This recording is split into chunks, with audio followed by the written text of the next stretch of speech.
All right, hi everyone. Welcome to the Q&A today. We are here with Sean Anderson. Hey, Hey Sean. excited to be here.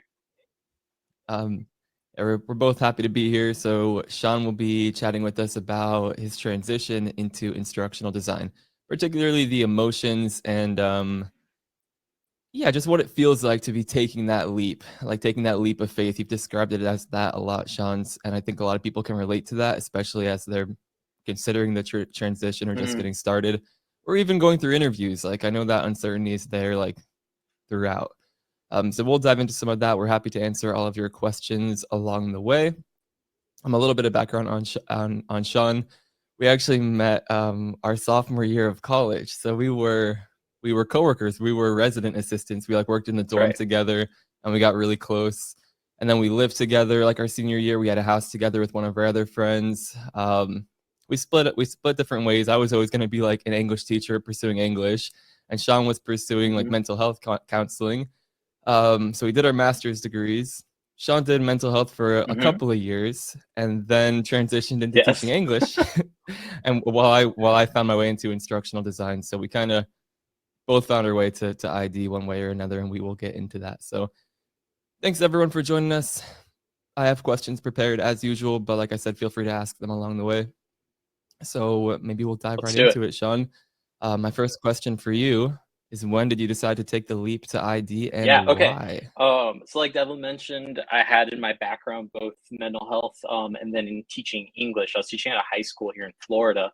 So it was during my second year as a teacher, the fall of 2021, when I started feeling like it was time for a change. I was starting to get kind of burned out with both the demands of teaching and also things that unique to my situation. So I was driving like 2 hours a day to get to the school that's to and from.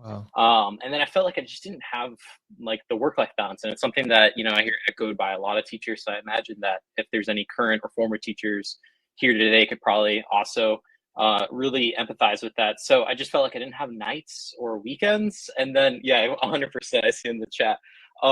So and so I Yeah. was talking with you. We were catching up, and I was just kind of expressing like, yeah, I'm starting to feel a little bit burned out with all of this. And you were like, have you heard or thought of instructional design? And my first question was, what's that? Right. Like I'd known that you'd gotten your master's in the field and you'd kind of started your business, but I hadn't actually really considered it or really known that there were a lot of teachers successfully making that transition. So based on the conversation with you, I started really looking more into it, and you invited me into the Slack community. And we'll get into like some of the more specific kind of Slack stuff that I felt like had helped me, or at least like community channels. But I really felt like this career actually does align with a lot of what I'd, been passionate about, what I got in my schooling and education in, because my master's program was mental health counseling, but also human systems. So there was a lot of adult learning theory involved and a lot of education Mm. related concepts. So I was like, okay, it combines my education, it combines a lot of what I've been doing in my professional experience, and it's also what I'm passionate about with almost like an extra dose of like software and creativity and kind of technological prowess. So I was like, this is kind of really something that I feel like I might enjoy. So I would say that that kind of mix around that fall of 2021 is when I really started considering it. Nice. And yeah, Carrie, 18 years worth of 100% Yeah. can relate. Jessica, 13 years teaching. So, and nice. Yeah, Elizabeth is commenting on the software. That is something, yeah, a lot of teachers when they're transitioning, when they first start using Storyline or like creating things like that, um, generally are pretty hmm excited about that, being able to use their creativity for and passion for education in that way. It's definitely a different format, but it's cool seeing what people create with the tools. Very cool. So you were like, yeah, I remember first talking about it. I'm like, I feel like you would really like this. Um, but I guess that leads into the next part. Like, what were some of the fears you had before taking that leap, and what helped you overcome them? Because I know you were, a little hesitant to commit to a Yeah, big there were a change lot like of that. text conversations with a lot of me just spamming like worried messages about all this to you. So I appreciate your patience with me during that time. But I feel like it's a lot of fears I've seen with other people I've talked about in this transition of just, I mean, the big one is like failing to make the transition happen, right? Like doing all this, not having like a job prospect, right? And then so on top of all that, and I'm gonna go ahead and grab my earbud that just fell I'm like, I Yeah. feel like it's hallucinating. Okay. So, and then honestly, this not working and being forced to possibly return to a situation that I didn't feel like was working for me, and I felt like was leading to a lot of, emotional distress and just general unhappiness.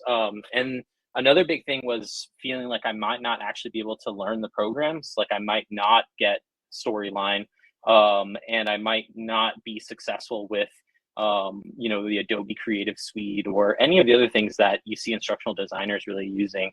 And then just the dose of imposter syndrome in general. And I think the last big thing was it almost seemed too good to be true, right? Like this field that is using a lot Mm, of the same skills, but paying a lot better. And not only that, but seemingly having far better balance with people's work life and giving them the space to have an actual personal life. So those were kind of the fears at the time. Okay, good. Yeah, I see a lot of people kind of relating to that. And I think that there's a lot of overlap with kind of some of the things that teachers really fear when they're considering this. But ultimately, what helped me overcome a lot of these is initially those testimonials. Like at the time, Slack was the main channel. So I was on the career wins page. And I know we've, transitioned to another community page that also has that same career wins page. I was clicking that on that every day, right? I was during my planning periods, I was looking at those career wins and seeing people share just got a job, just transitioned out of teaching, just made it happen, or sharing their portfolios. And that's where the bootcamp showcase for me really helped out, was seeing that special kind of section devoted to teachers who'd made the transition, and seeing these beautiful, gorgeous storyline experiences that they developed. People from like Joanna or Alex, like who to me are like boot camp superstars, and essentially like ID celebrities at this point. And so seeing them and what they've done, and I was like, okay, like these are people who've done it and who've succeeded. So why not me, right? And then the last thing was just your support, encouragement as somebody who's really seen a lot of people make this transition, and having the backing of my family and wife really meant a lot. Where it's like, okay, like I can go for this because everybody who I care about, everybody whose opinion I hold dear, thinks I can do it. So why shouldn't I think I can do it too, right? So I would say that that's kind of how yeah. I try combating those fears. All right. Big response. We got into a Hmm. lot. But those fears, yeah, people are relating to those Hmm. fears, the imposter syndrome. Jenny feels validated. Jenny thought they were being dramatic. um, so I mean, any other fears that anyone who is transitioning did have when they started or are currently grappling with? Um, Hmm. Rowan mentioned as teachers, we discount our ability so much when it comes to transitioning to other fields. Absolutely. I think that's accurate. Yeah. Like, yeah, Yeah. transitioning teachers I talk to have like so many skills, and they're like, I've heard people say like, I can't say I have any instructional design experience. I haven't done any of that. I'm like, well, let's look at all of these bullet points on your resume and go through them one by one. If we word it this way, that's exactly what an instructional designer does. You've just been doing it. You just thought about it differently. So Absolutely. yeah, teachers wear like so many hats, do so many things. I'm sure there are plenty other careers where teachers would be transition into Hmm. quite well. But yeah, ID obviously has a lot One of of the ones I overlap. saw there is the 21 years of teaching, fearing that they're too old, and that's something I've seen a lot too. And some of the teachers I've talked about where they've been in the education field for too long, they feel. But consider all the changes, even as a teacher, you've had to make, every few years and so often, and how much you've had to adapt to. I mean, changing standards, changing uses of technology, integrations in the classroom. So I think that there's a lot more flexibility in your skill set than you might even think. And especially any teacher who went through the pandemic, having to pivot all of their classes onto essentially digital portals, deliver Zoom classes. That's a lot to get used to and a lot of new skill sets to learn. So I think that one of the big things is to also consider you've probably already had to make a lot of pivots in the past and learn a lot of new skills just through the course of teaching by itself. Yeah, good point. Um, Hmm. Carrie mentioned being worried about like job security and Okay. layoffs. Yeah. And that's interesting right now. I mean, I do know of an instructional designer who got laid off, I think like last month. It was an instructional designer who's been doing it for about a year.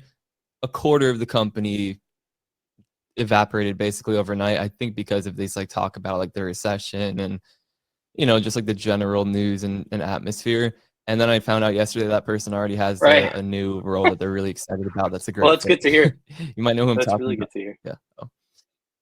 But and I remember my professors at Florida State, a professor who worked 30 plus years and then is teaching, and he's like, I've never had to go more than a week without a job, even without looking.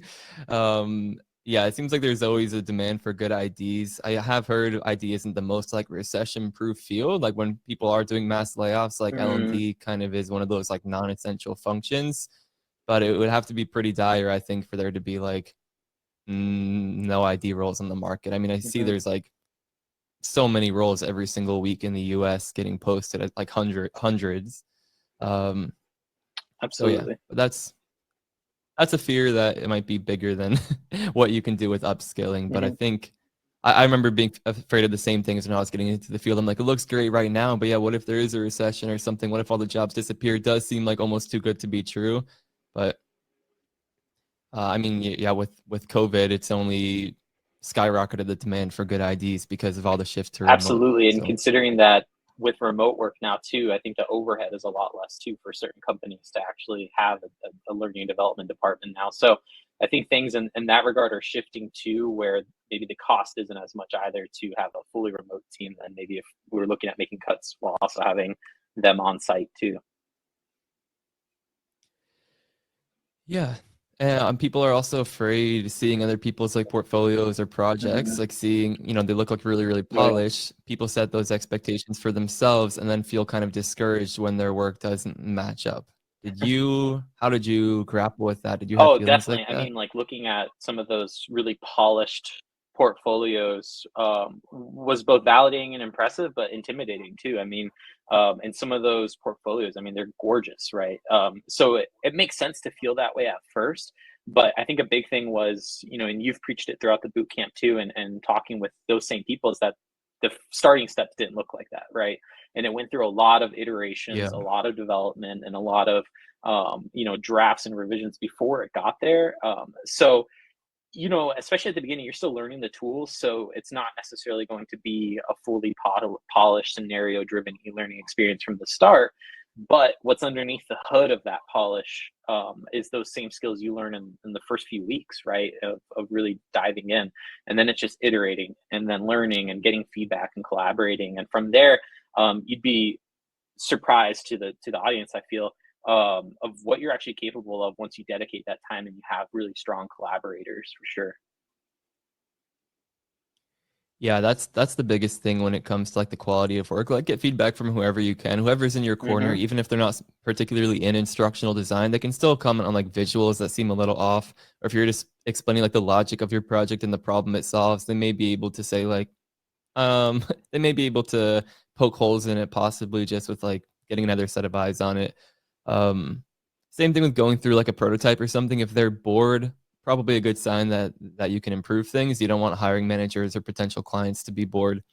So yeah, feedback is key. Whether or not it's from like if you network in the ID space, that's great. But also friends and family members. I leveraged Hmm. that a lot when I was first getting into the field. Um, Hmm. so good stuff. Good stuff. I know too. Yeah, there are people who are out for summer break right now, and they don't want to go back to teach Yeah. for another year. So I know you kind of landed a role previously, but whoever said that I missed it. It went by in the chat pretty quickly, but people are in the same boat as you. I've heard there are a lot of applications from teachers right now. People are getting roles, but it's Hmm. yeah, a lot of teachers trying to get roles before Yeah. going back to school. Carrie's curious if you left Yeah, mid-year. yeah, absolutely. And maybe that is a good segue for kind of talking about what the actual timeline was. I did. I left mid-year. I left right after winter break. So for us, our winter break was a little bit odd. So I did have a couple days at the beginning of January. And so my actual last day of work. So in preparation for this, I actually like looked at the calendar. And there's some trends from that I think are interesting. But I stopped on January 6th, was my last day of work. I then got married and went on a honeymoon. And then once I came back from the honeymoon, um, it was January 24th is when I knew it. It was that first Monday back. Um, yeah. And So January 24th is when I began in earnest, and I started applying for jobs March 9th. And the reason I know that was the first day I started applying to jobs is because I kept a tracker for all my applications. And then from there, it was about 6 weeks before I started receiving my first job offers. So I would say the entire time span from starting the transition to getting a role went from late January to the beginning of April. So about 3 months total, 2.5 months. So yeah, and we can probably dig into that a bit. No, I made my portfolio during that time frame as well.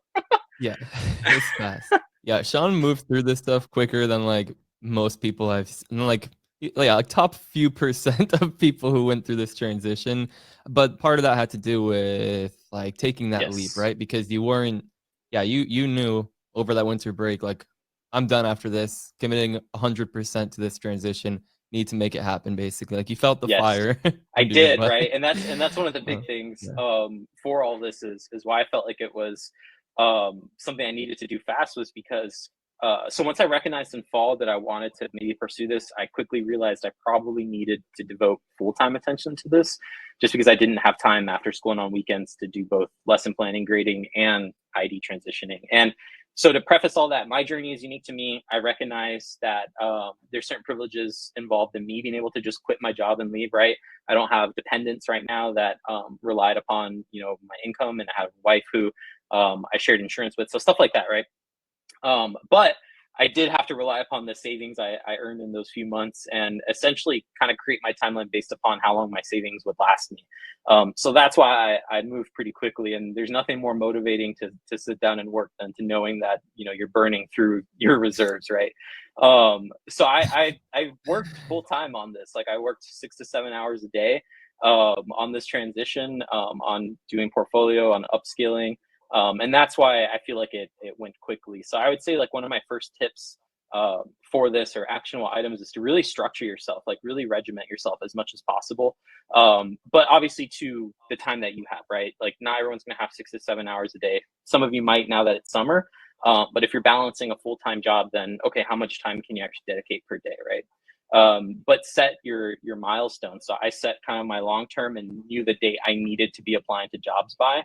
And so I based all my goals around that and created kind of a daily routine that I try to hold myself accountable to, and weekly benchmarks that I was trying to hit. Something that helped me a lot was the timeline that you had for the boot camp. So Devlin provides a really good timeline as a part of the boot camp of kind of a suggested, approach to getting things accomplished by.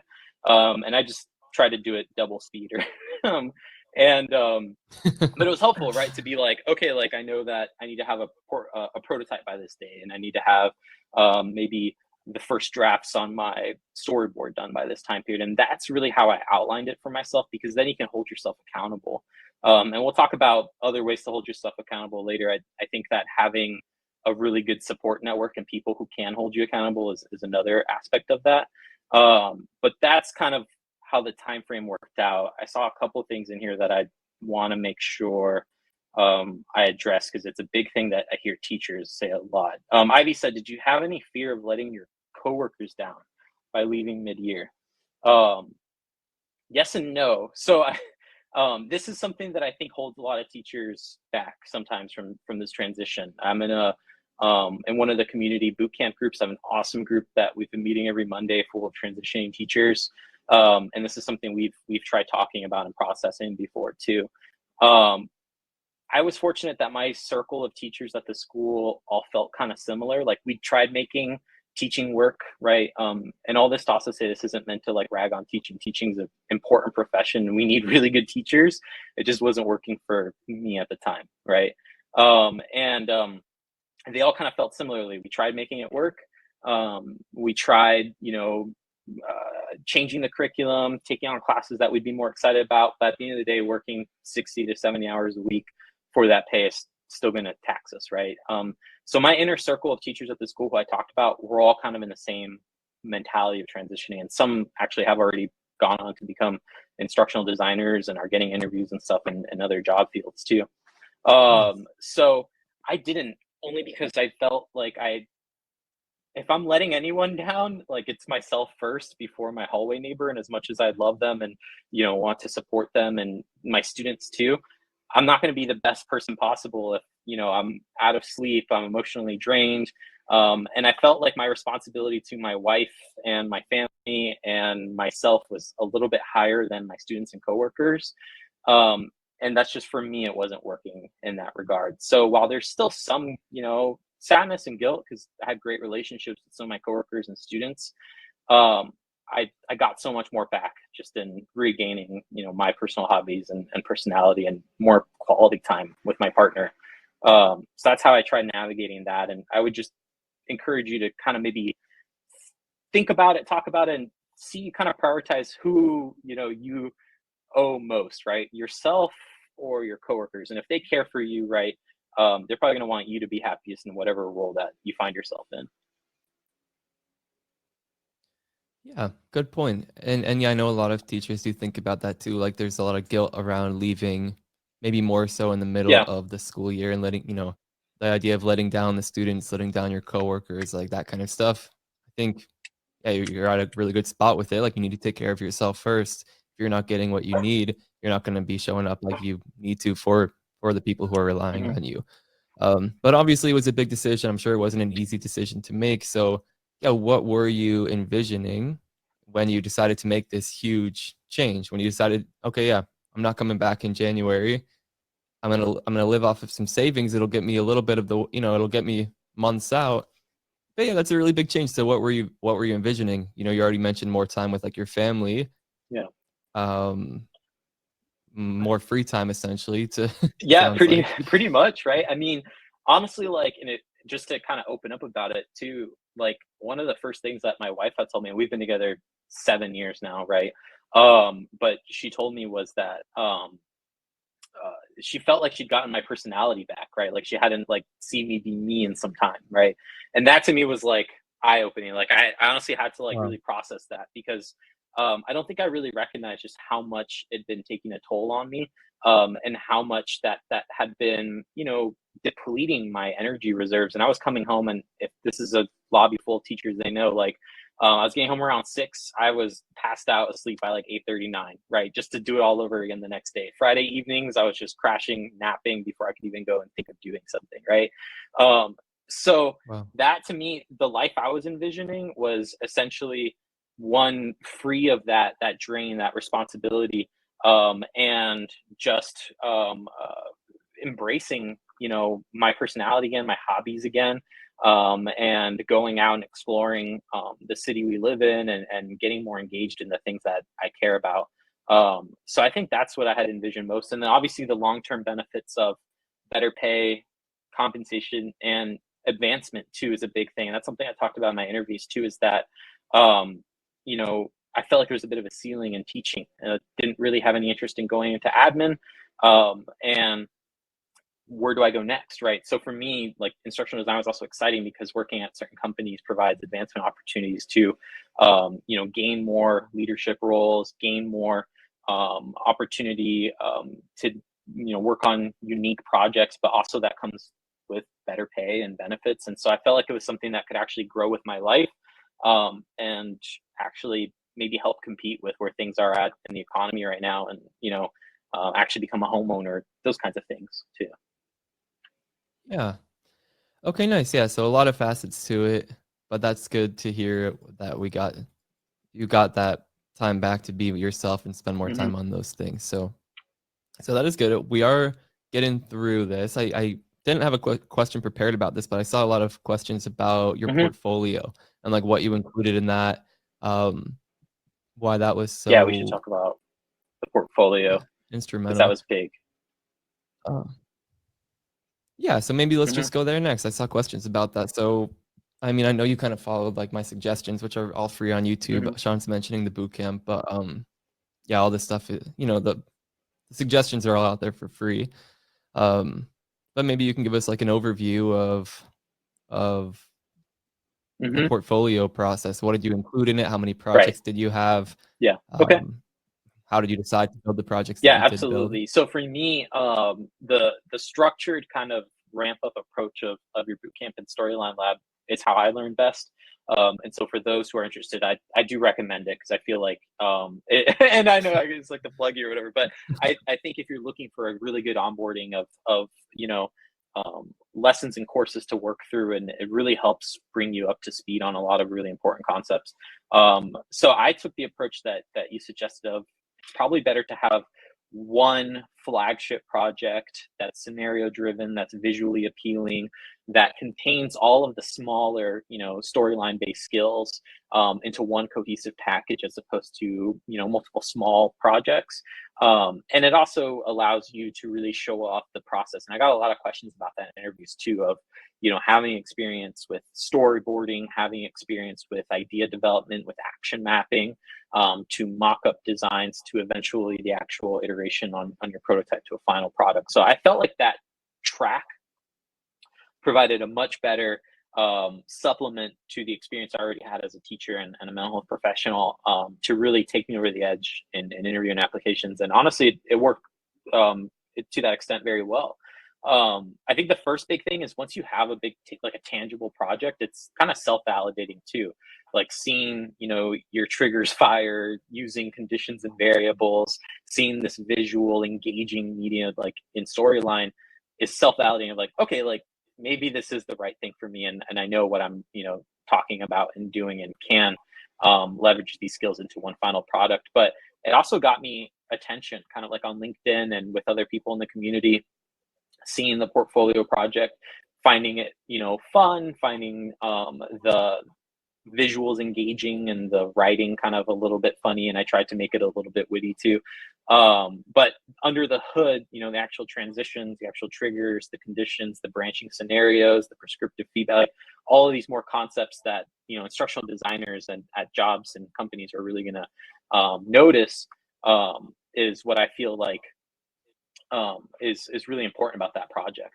And it came up a lot in interviews too. Like when I was talking with recruiters on phone screens, they'd say, yeah, I was clicking through your project, and I found it, really engaging, and that was a fun narrative. And, the screeners are typically more so like HR recruiters who might not be aware of instructional design stuff and, the storyline skills that went into it, but even they were hooked on it and engaged with it. And that motivated them to pass it on to their hiring managers who they know what skills are used in crafting something like that. And it was a quick way for me to like just plug my portfolio with people when I make a drop job application. So another big tip that I recommend is once you're in a community like this, is seeking that opportunities page. That's another thing I checked every day. Is on the Devil and Pet community. There's an opportunities page that a lot of people will post job openings that are either from their own companies or pushed to them or recommended to them, or they find it. And that's an awesome place to start your search. And the job I ultimately did take came from that. And there was a hiring manager who posted their job on opportunities, and I applied, and then I messaged them on Slack. And immediately they were like, okay, do you have a resume? And I was like, yeah, I got a resume and I have a portfolio. Boom. And they were able to click on it, look through it, and they were like, okay, immediately they know that chances are everything on their job requirements I can do, right? Just from that visual proof. And so I think that's another testament to having a portfolio. And something I wanted to share that actually just came up this week, because I was talking to one of the project managers on my team about doing this. And she mentioned she was involved in the hiring process, but she's a core figure on our team. She mentioned that the portfolio was the key thing that set me apart, and that they had received hundreds of applications for the position. And at our company, we receive a lot of applications from educators, but not all of them take the time to actually showcase their instructional design skills, or that they've taken the time to develop something.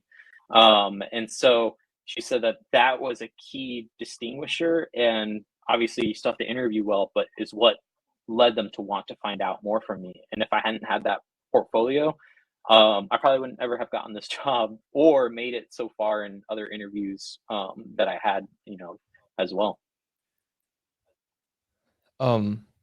We have some really good questions coming in, but it just reminded me, this is a story that like really stuck with me for like the power of a portfolio. Can we talk about the showing up late situation?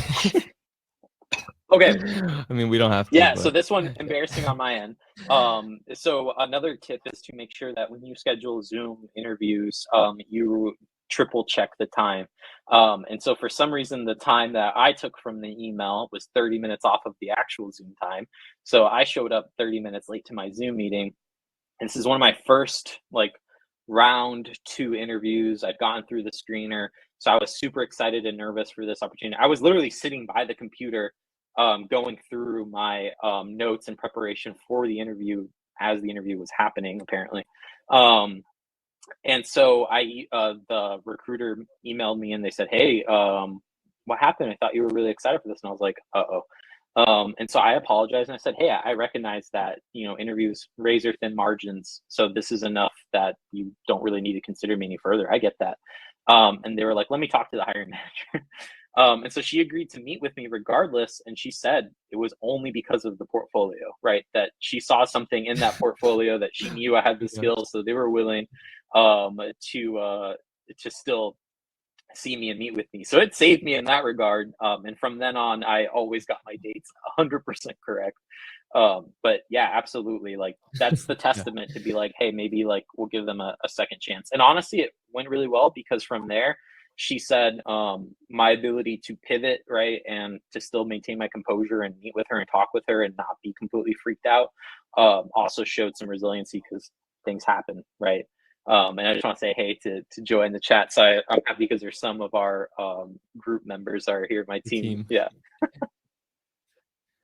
But I just love that story too, because yeah, I've talked about that for years. Like the grace that like a good Hmm. portfolio gives you, like coming into an interview. It's like it gives it's a very different experience going into the interview when they've already seen your portfolio and really like respect the work that you do than it is when they like don't really know who you are. They're kind of Right. like wary. So yeah, you can get a lot forgiven if you have Hmm. if you're demonstrating those skills in a portfolio. And so you have one project in your portfolio. It's just the flagship That's project, correct. right? Yeah. People were people were asking how many Hmm. projects. That's what we recommend too. Yeah, if you have that one really good flagship project, that's usually enough to get you where you're Yeah. trying to go. Because it does show off so many of the skills like Sean was mentioning. And I shared a YouTube link further up in the chat, to kind of where we dive into that process. What topics? Oh, people are asking about the topic too. Do you want to? So, how did you Yeah. decide on flight Yes. Okay. attendant Yeah. So my wife project? is a flight attendant. So as a part of like the action mapping stage, as well as kind of like getting used to the idea of idea development, I wanted to mimic that SME idea, and so we ran a couple ideas, bounced off each other, and he told me like that seems like the one to go with, right? You're going to get that experience um, of talking with an expert, of kind of finding out what are some of the issues that they're facing in their industry, and what are some things that could maybe help solve those knowledge or skill gaps, right? So that's how we came across that idea, and or settled on that idea. And then I just from there was a lot of fun because I got to really consult her for any technical things, or how do they use customer reports, or even just the actual visuals of the flight. And so it was good because then it also allowed me to speak about how I used her in my interviews too when developing that project. And obviously, like something I'll say as a teacher is that you consult subject matter experts almost daily. And that's one of those things that to learn to kind of translate into instructional design terms. So there's that experience too, but using her also gave me another element of that. Yeah, yeah, that's what we recommend with the flagship project. Either do something that you're really like, you're the subject matter expert on from like roles that you've held, or if you have like a friend or family member who would be willing to like spend the time with you, you could use them as your subject matter expert and go through those that line of questioning that Sean's talking Hmm. about. But we recommend a friend or family member because they may need to spend like hours with you. You may be on a Hmm. tighter timeline. You don't have to wait weeks for someone to meet who is just like, a random acquaintance. So if you do have a spouse or a close friend who has a role that's like maybe more interesting than what you're currently doing, or you don't want to make your project about teaching, um, working with the subject matter expert, that's how you'll talk about it in interviews and the write-up, can be a good Hmm. way to go. Good stuff. I see more questions rolling in there. Are there any that you saw, Sean, that you wanna take a go at? Let's I see. think I still have a couple prepared for you over here too. I saw somebody mention the website, and we can talk about that too. I didn't code Oh my own yeah. portfolio website. I use Squarespace, so for me, once again, it was about efficiency and time, just because I was working against the time crunch of being unemployed. And so needing to get to applying to jobs quicker and sooner. So while it's not going to allow the same degree of customization, I found Squarespace to be really strong and still present something that was polished, and I was able to do it in a weekend. With more time in the future, I definitely love digging into that. But for me, I felt like that was one of those areas to not spend a ton of extra time on, and just kind of do something that was quick and polished. Mhm. Right. Okay, good. So you finished your portfolio site. You updated your resume to make it a bit more instructional Mhm. design focused. And people may have questions about that. We have like a whole Mhm. webinar we did on the channel about that. But at that point, you started Yes. applying. So maybe we can Let's start do it. talking about the application process. Like, was it what you expected? Yeah. Um, yeah, what was the application process like? So in some respects, far more challenging than I expected, right? There was a lot of mental hurdles to really have to overcome, and I think that's the biggest takeaway from that experience. Is that it felt more of a marathon, like a mental stamina or marathon in that regard than anything else. And it's more so because I just, I'm throwing out all these applications and I'm not hearing back from people. And what's funny is I was looking at the timeline of this, and I started applying March 9th and received offers 6 weeks later. So from that, objectively, that probably isn't that long of amount of time, right? But when you're in it and either, you don't have a job or you're stuck in a job where you're very unhappy, 1 to 2 weeks feels like forever. And this is something we've been talking about in my Yeah. team group too. And not getting any kind of traction feels so demoralizing and defeating. And so that was the biggest roadblock to try to overcome immediately, was like how to maintain energy and motivation to get back on the computer, research more jobs, apply to more jobs, edit my resume, write more cover letters. And it was hard. I mean, there was days in there where I had, 30, 40 applications out there and haven't heard anything back. And I'm just like, shoot, like maybe this isn't for me. And maybe I really like grossly misjudged my ability in this field, or that I would stand out. And I think that's a common concern that I hear from a lot of people in this. Um, and so some of the things that eventually started helping me was trying to be a little bit kinder to myself, and to just recognize that you kind of have to push through it a little bit, right? Like, yes, it doesn't feel good to either get rejections or just nothing back, but the alternative is not doing anything, and that's certainly not going to get me closer to a job, right? And so the alternative is for me was look at everything as positive momentum forward, right? Or so if somebody sent me a rejection email, you know what? The positive momentum forward is now I have an answer from that company, right? Like where I stand, I don't have to think about them anymore.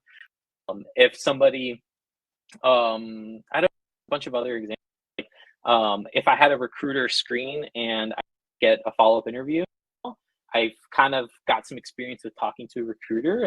I saw what worked well in the phone call, maybe didn't work well in the phone. And the fact that I was getting screens meant, okay, we're getting a second, right? And so I kept trying to look at it as where I'm at today is far closer than where I had in fall 2021 and January 2022.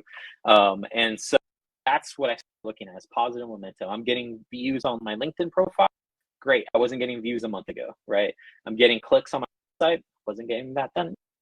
Starting up conversations with people in the industry. These things add up slowly over time, and I feel like it's not as quantifiable as like a job offer like right away, but it does work.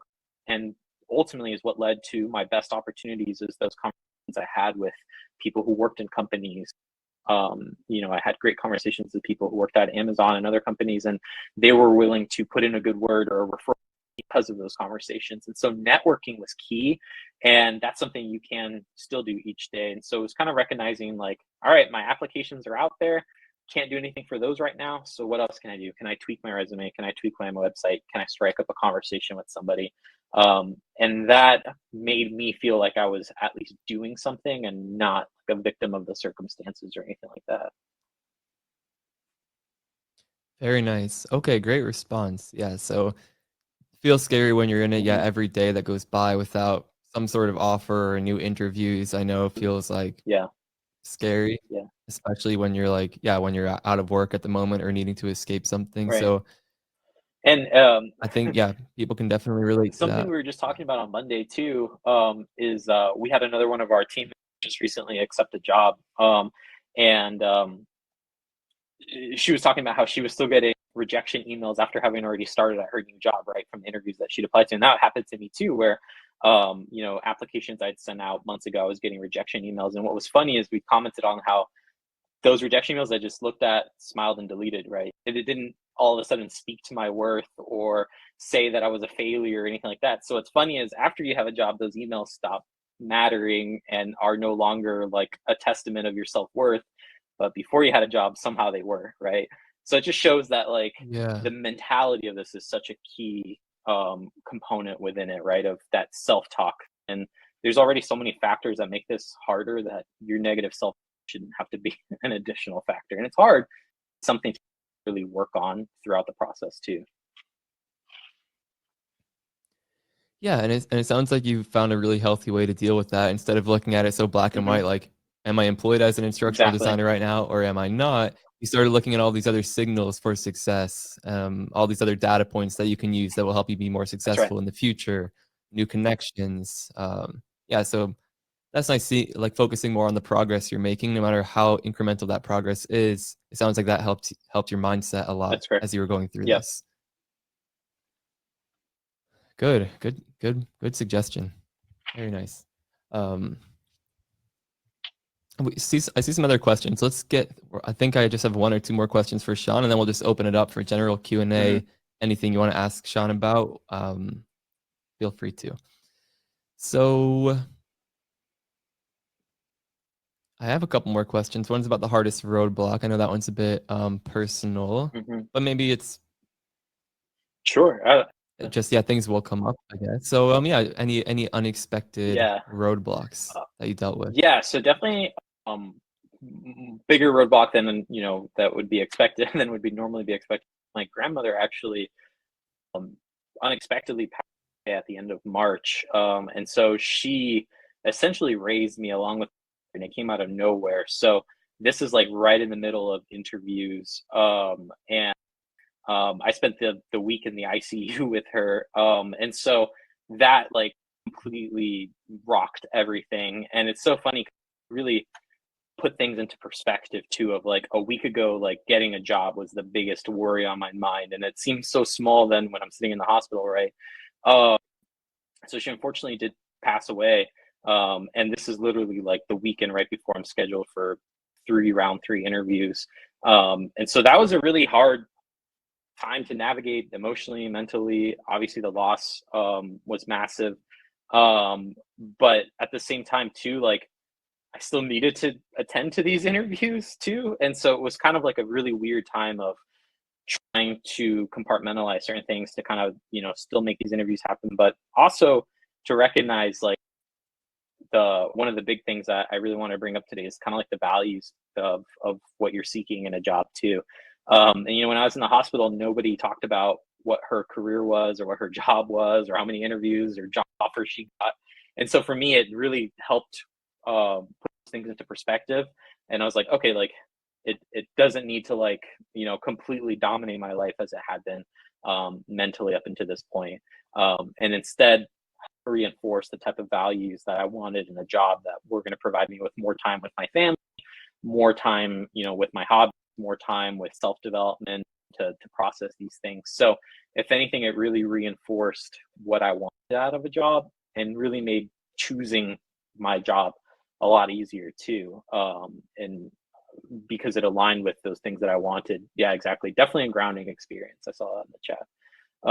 So that's one of the biggest things Yeah. to suggest to people is make a list of your values based like non-negotiables essentially, because at the beginning of this transition you're going to feel a lot different than when you're in the middle of a bunch of rejection emails, maybe facing returning or not having a job. um, and so it'll be easy to just accept the first job that someone offers you, right? But if it's not aligning with the things that you really want, then you have to try to, in my eyes, try to hold on to wait a little bit further, right? For the opportunity that does align with the things you want, right?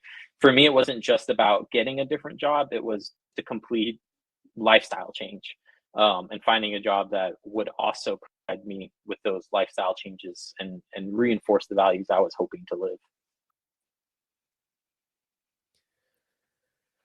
So let's talk about that. So you had this grounding Mhm. experience, you experienced this loss and how to like grapple with all of those emotions. But coming out of it, going into these interviews, you knew you were going to kind of stand by these values. You didn't want to be in the same situation you were with teaching, where you wouldn't have time for yourself, even let alone your Right. family.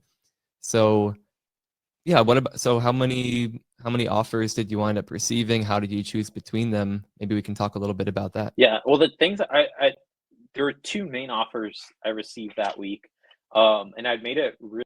One of the other jobs that had signaled like a lot of interest that they were going to hire me decided to postpone the position, just out of a lack of funds or whatnot. And then I had another like round three interview scheduled for the week after, but I didn't want to risk, you know, declining these jobs and then going into that and whatnot. So there are really two main job offers that I was trying to decide between. And it's funny because they were essentially the opposite ends of the spectrum for this, right? And kind of really reinforce those values. Like one was far more money than I'd ever considered I could make in my lifetime, and like double my teaching salary. But they were very open about, you know, they wanted people in the office, they wanted people staying late, they really prided themselves on like weekend work and brainstorming. That's great for their company and the people who love doing that, right? There's a lot of people who love, you know, committing that amount of time and are passionate about that. But for me, those are some signs of maybe this isn't compatible between the two of us. I'd be the only learning developer on the team, the only instructional designer. And so that was a lot of responsibility too for the company. And so I was like, this might be a little bit beyond where I'm comfortable, as well as like, right, versus the other job, less pay. But I clicked with the team and the personality immediately in the interview. Um, and the culture was really strong. The manager was great. And there were a bunch of other benefits that hadn't been advertised. This is another tip that I encourage, and we talk about on our team too, is to talk openly with the team about what benefits beyond just compensation exist, right? Because there's so many other things like unlimited paid time off. They make payments on my student loans each month. Like all of these additional things, like 10% bonuses every year, things I never would have considered when teaching, right? And didn't know were out there, were a part of this compensation package that we discussed in the interviews, right? And having a promotional track that didn't just require becoming a manager, like they to retain talent, so they invest in their talent and allow them to receive promotions while staying in a similar job role and not having to all of a sudden be a manager, and all those things with what I was looking for. So it was easy to kind of make that decision, and for me, turned down what on face value was less money, but what ultimately I think I made up in a far broader suite of packages and people that I'm working with too, right? Like feeling like I had a good team, and was a part of a good, healthy culture too. Nice. Okay. Great example. Yeah. Not always about how much, how many dollar signs can we Right. can we Yeah. get, and it's especially after, yeah, especially having those values that you had coming into this, it probably was a fairly easy Yeah. choice when you realize have good work life balance and all of these other benefits. Yeah. Hmm. I could see why you would make that choice. And then I saw a question: how are you feeling about your new lifestyle? Like, because you've been doing this for a few months now. Yes. Is it all that you Whew, expected it yeah, to it is be? a whole different it's a whole different world. I mean, honestly, like, so I work from home 100% remote. So it's wonderful to not have to commute 2 hours a day, to spend a bunch of money on gas and tolls. The work is significantly more manageable. I don't think about work on my nights or my weekends. I'm not stressed on Sunday nights. I'm not dreading my Mondays. I am encouraged to get up and take breaks and go on walks in the middle of the day. My team is really good about encouraging, um, you know, taking up your environment too. Like I have a manager who sometimes is gardening during our planning meetings, right? You know, it's just like things like that. Like it's a whole different lifestyle shift. And it's honestly very shocking to me that positions like this existed, right? Considering what I was and a lot of the teachers here were kind of living like before. And it really adds up in small ways, right? That time that you're getting back without, you know, if I wanted remote, but not everyone does, but you know, the time I'm getting back not having to commute, the time I'm getting to save if, you know, on my, you know, I'm cooking my own lunch, and throwing in a load in the washer, right? Like small ways like that really help out with my general stress Mhm. levels. And the fact that I can work, and if my wife is around, I can still chat with her while I'm working, right? And it doesn't impact my productivity. The managers trust me to get the job done. They understand, like, I know my tasks, I get that stuff done. So there's no micromanaging either. And that's huge, and it feels good to be trusted as a professional, and to also be um, learning too, and to have really great mentors at my company and teaching me, feeling skill gaps that maybe I personally had, or trying to train me up in other areas and tools. So it's been a really great kind of overall shakeup. And I just saw something come in there from Elizabeth that I do want to talk about too, because that's another big one that I see teachers talk about is the summers. And summer break is always kind of like that great equalizer for teachers, and kind of like the thing that makes it worth it, right? So here's my mindset now that I've been doing this. 2 months off is fantastic, but for me, it's so much like more like boom or bust. Like the months that you are working as a teacher are so much taxing and debilitating. In my, at least, right? It's not for everybody. Um, that I didn't feel like those 2 months were worth it. And frankly, like I personally spent like the second half of July worrying about like this on the corner and pre-planning and getting my curriculum ready, getting my classroom and my textbooks ready, all that stuff, right? So it's almost like you're really looking at it like it's not as great of a summer as you might think, right?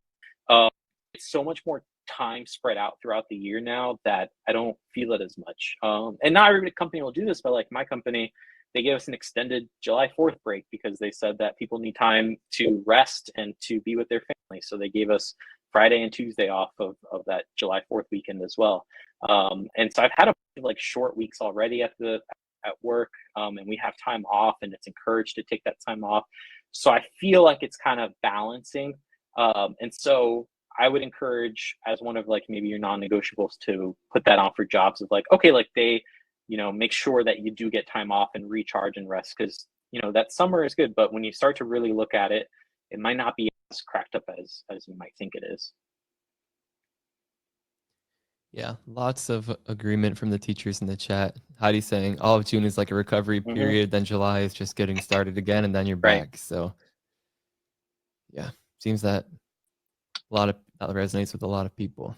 But but that is awesome that you're in such a better spot with even it sounds like this compared to teaching. It's kind of like this is like a part-time job compared to I Yeah, mean the double exactly. full-time of Right. Like, teaching with the commute that you like had at working least. 40 Yeah. hours a week and just be, set to that schedule is essentially almost like part-time compared to teaching. Absolutely. Which is wild. Yeah. Yeah, yeah. Especially with that 2-hour commute in there, that must have really Yeah, added up. absolutely. Um, but okay, so we have like 5 or 6 minutes left. I know you prepared some actionable tips for us. Yeah. How do we want to hear on some actionable tips, or do we want to handle some questions from the chat? What do you all think? Answer questions or actionable tips? Okay. Yeah, because I'm like, I Okay, wanted to tips try to it is. prepare some stuff too, because it's like, we're talking about this, but I want to hopefully some stuff that worked for me that might work for others. So my number one is that can support you, right?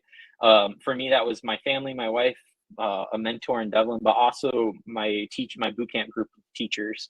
And so we met every Monday night, and that was an excellent place to share deliverables, to collaborate, to workshop, and to just vent and have sessions like this where we just kind of chat about, the demands, and to try to motivate ourselves to put in that application, to write that cover letter. So you need that. And we held each other accountable, right? Like we would make goals, and nobody's like, getting on anyone if you don't meet your goal. But I would find myself saying like, oh, I'm meeting with my group tonight, I should get that deliverable done so that way I can show it to them. So I think that's really helpful as a part Yeah. of that structure. um so the self-talk, we already kind of mentioned that. I think like just trying to watch that self-talk, and being kind to yourself, because there's already so many other factors and forces that might be tough. You don't need to add on to that. Stay regimented, structure, and try to follow through on that. It's a lot easier to schedule yourself to just do 2 hours each day than to try to cram it all in at the end. And you're going to get a lot more done chipping away at it, as opposed to just trying to power through in a week. One of the big things is to not be afraid to go for it on some of these job listings too. It's the famous Michael Scott Wayne Gretzky quote of, you're going to miss 100 shots that you don't take, right? It's true. Like, even if you feel like you only fit 75 to 80% of the job listing, it's still worthwhile to throw out an application. The worst they're going to say is no, and then you're back to where you were if you hadn't applied, right? And so I think you might surprise yourself that sometimes those job listings are generated by HR teams and not always 100% what the actual role is, and you never know, right? The big thing for me was also, people mentioned in here, and we didn't really get into it, but there's tons of videos on this. Devlin's had videos on this too, and other webinars, but learn how to translate your teaching experience into actionable instructional design skills. Everything you do in teaching really does translate. I mean, you work with subject matter experts every day. You're working with LMSs. I mean, essentially, to a certain degree, like things like Google Classroom have a lot of similarities with an LMS, a learning management software, where you're uploading materials and stuff. You're already using tools like Canva sometimes, presentations. Canvas is another one. Blackboard is another one. So you're already using all these like tech tools that every day as a teacher that you can translate and discuss in your interview process too, and developing your curriculum. Your project management skills are you developing and delivering your curriculum. Your assessment skills are delivering tests to students, right? Your data analysis skills are reviewing those test results, and making new choices based upon that, right? So a lot of what you're doing translates really well. And ideally, your lessons are grounded in learning theory, so you're already using a lot of those adult learning principles and multimedia principles when you're creating presentations. So those are things I would really spend some time translating and really like getting comfortable speaking that way. So I had like a list of it and prepared for all my interviews, and I would rehearse it so that way you're comfortable speaking in that vernacular. And so Yeah, 1 second. yeah. I just want to dive in for that for 1 second. I would say, other than building your portfolio and showing off the in-demand skills, like that's like the other most important thing you could possibly do is learn how to reframe your past experience as instructional design experience, because that's going to help you when it comes to optimizing your LinkedIn, preparing your resume, and acing those interviews. So that's very, very important piece. So I'm glad you brought that Yeah. up. All right. Another one, like, try to be practical. Teachers, or a lot of teachers I know, and I know I was this way, are a bit of perfectionists and like to try to make things as great and beautiful and well designed as possible. But sometimes you do have to use Squarespace to create a website and not do it from scratch, right? Just so you can finish it within the weekend and get those applications in. Sometimes you need to throw in an application, even if maybe your portfolio could use a little bit more polish, or you're still working on your About Me section on a website, right? Don't wait for everything to be perfect, because it might not actually be. By the time maybe sometimes those applications are being reviewed, you've already handled that thing that's holding you back too, right?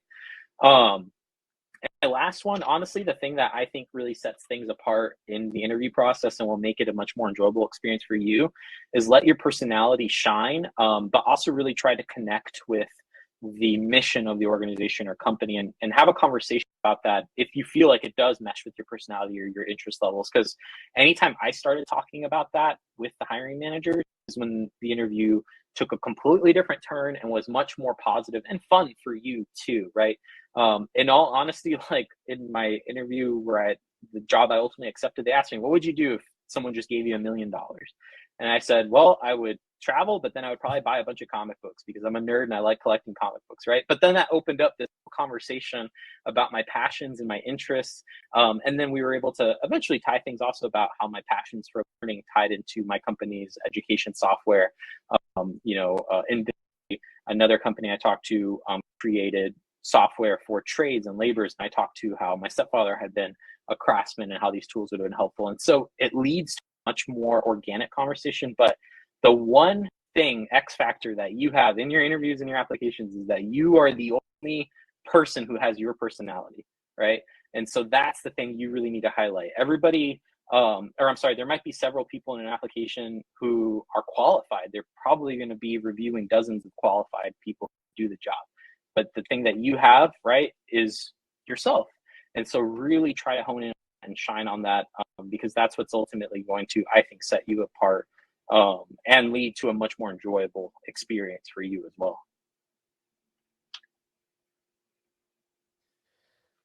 Beautiful. Thank you, Sean.